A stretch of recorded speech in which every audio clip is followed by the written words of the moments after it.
Okay.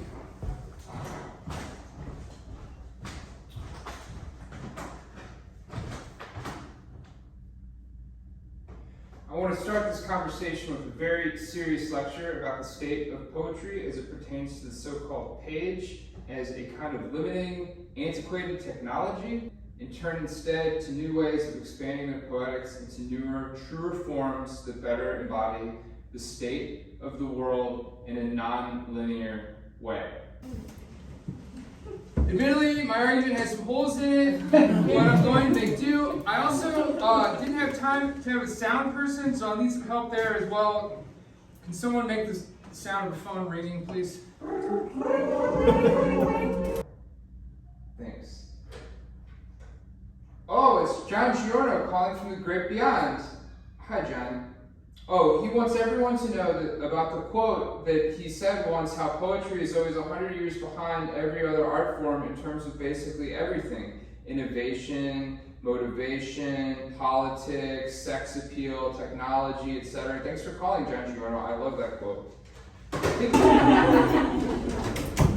I think John's point can be proven by all these ars poetica metaphors poets have given it when they aren't really talking about poems. They're talking about paper. Like how the page is a mirror reflecting back on its audience. Or it's a sponge for the reader's emotional state.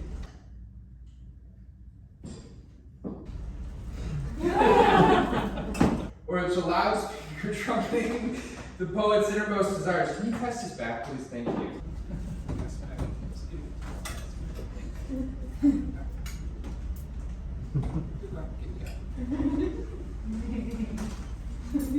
Yeah, that's good. That's good.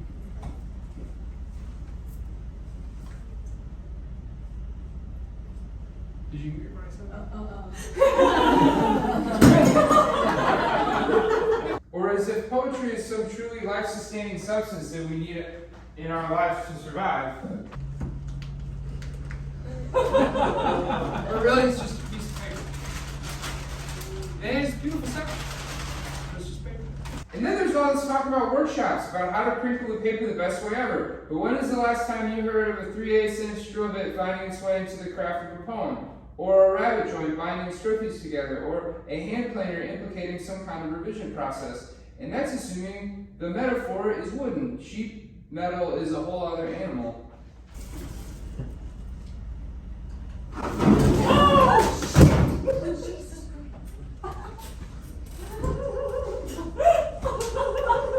Workshops, am I right? Wow. Alright.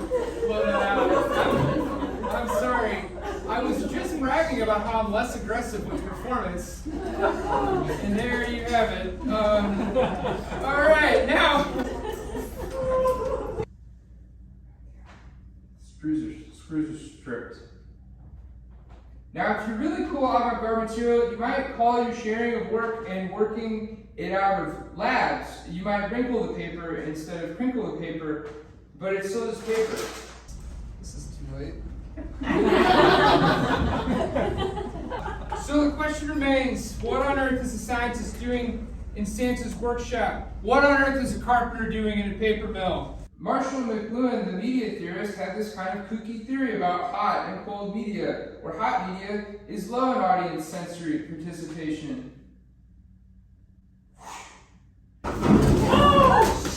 Light flash paper on fire by pre-lit tea light. Got it? You've seen the hot.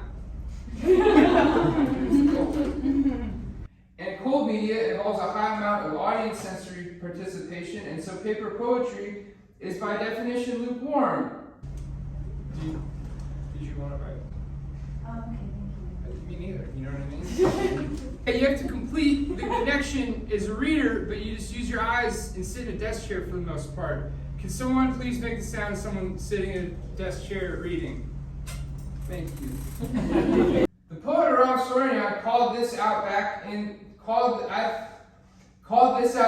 1970s, saying that the act of reading is a very boring moving of the eyes, emphasizing that no matter the authorship of the page, your eyes moved in the very same way, whoever it was. Case in point, eyes on me, the phonetic English alphabet embodied.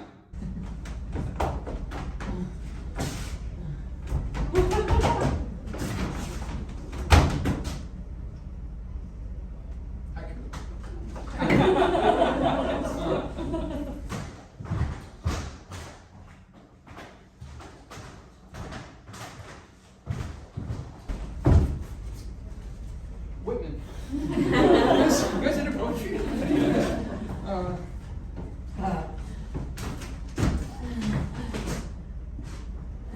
Emily Dickinson.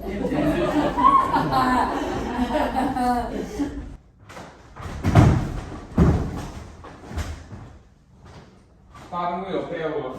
Alright.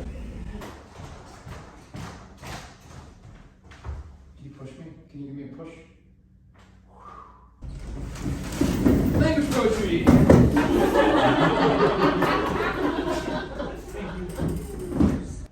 The joke gets kind of old, doesn't it? As Donald Revel puts it in his book, The Art of Attention. I didn't read it. It's really boring. Donald Revel's so boring. Right. Yet there are entire educational programs dedicated to dissecting this exact kind of joke for their entire lives, and they have no business in surgery. They don't know what anything is or does because the parts are all wrong. It's my favorite writing utensil, actually. There's also a tangential argument to be made about the relationship to paper and the root of all evil. Ever heard of it? I forgot about the sound that I was doing. Can someone please sing Kiss from a Rose by Seal? Okay, I'm out. TLDR.